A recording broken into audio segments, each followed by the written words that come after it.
Minha alma tem sede de Deus, do Deus vivo, e quando verei a face de Deus? Salmo 41. Um bom dia. Desejo a você uma excelente segunda-feira e semana e que possamos permanecer na paz de nosso Senhor Jesus Cristo. Em nome do Pai, do Filho e do Espírito Santo. Amém. Recorramos sempre à poderosa intercessão de Maria Santíssima, nossa Mãe, e de São José, o Justo. E essa é uma pergunta extremamente importante para a nossa caminhada. E quando verei a face de Deus? Nós refletimos na primeira leitura de ontem do livro do Êxodo, no momento em que Moisés tem contato com Deus na manifestação da sarça ardente. E quantas vezes Deus pode estar se manifestando em nossas vidas? É preciso então o quê? Percepção da manifestação de Deus em nossas vidas.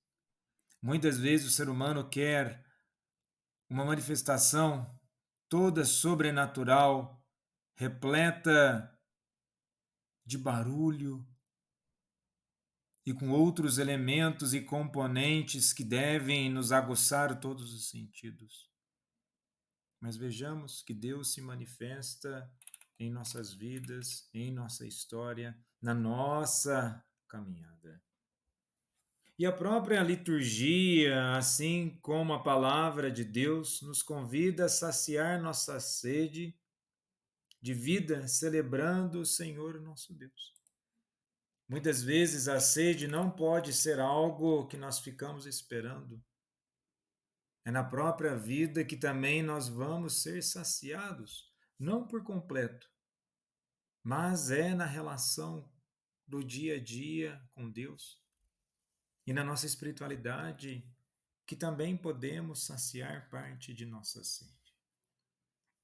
Na primeira leitura de hoje, do segundo livro de Reis, capítulo 5, dos versículos 1 ao 15, narra a cura de Naamã, um general sírio, pelo profeta Eliseu.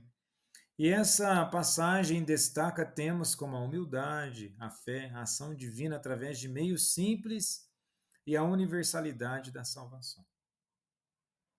E nesse sentido, o personagem Naamã, que era um comandante do exército sírio, um guerreiro vitorioso, mas sofria de lepra.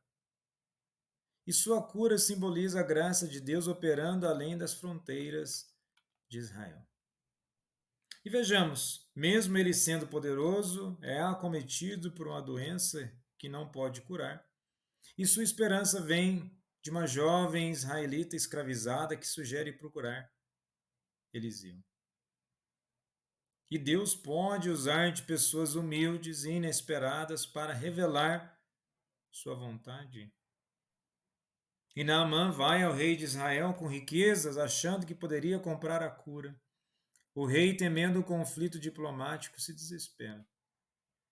E o poder humano aqui, podemos ver que não pode substituir a ação de Deus. E no contexto dos versículos 8 e 10, Eliseu ordena que Naamã se lave 7 vezes no Jordão, um gesto simbólico de purificação. Naamã esperava algo grandioso e fica indignado. E Deus aqui opera por meio simples, exigindo fé e obediência. A humildade, então, é o caminho da cura. Não é o gesto externo das ondas, mas sim uma humildade para reconhecer a necessidade de Deus.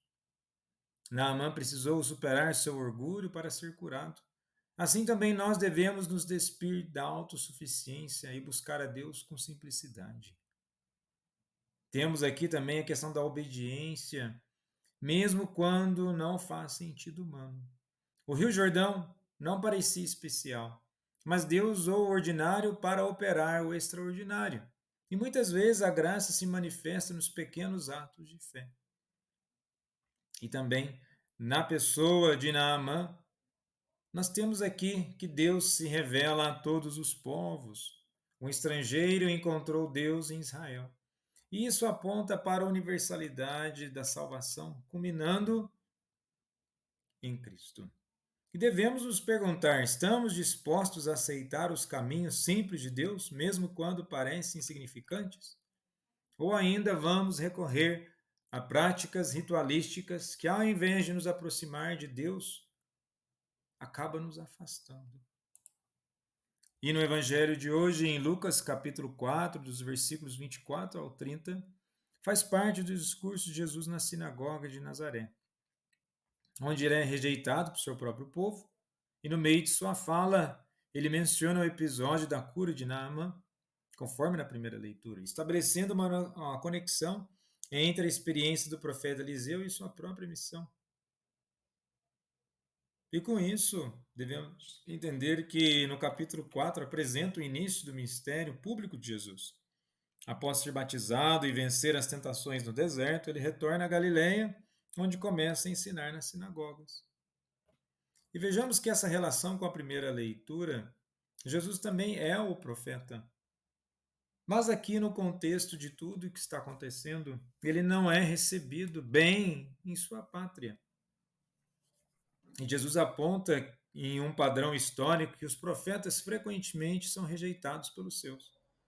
E isso já antecipa sua própria rejeição pelos líderes judeus e sua futura crucificação. E nesse sentido, Jesus menciona Naamã para demonstrar que Deus age além de Israel. Se na primeira leitura Naamã reluta em obedecer, mas depois se humilha e é curado, no Evangelho de hoje os nazarenos relutam em aceitar a mensagem de Jesus e o rejeitam. Na primeira leitura, Eliseu não realiza gestos grandiosos, apenas dá uma ordem simples. Jesus também não realiza milagres em Nazaré, porque o povo não tem fé. Vejamos que um milagre, ele não é algo isolado da vida espiritual e muito menos da fé. Muitas vezes as pessoas acham que o milagre é uma manifestação de um show, de um espetáculo, por assim dizer.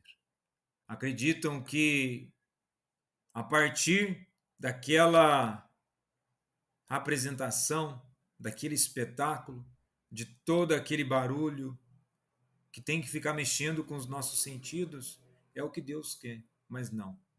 A essência e o apontamento do milagre é uma questão de fé. E todo milagre é acompanhado pela mudança de vida. Vejamos todos os sinais e os milagres que Jesus realiza nos evangelhos. Todos eles apontam para um caminho de vida diferenciada.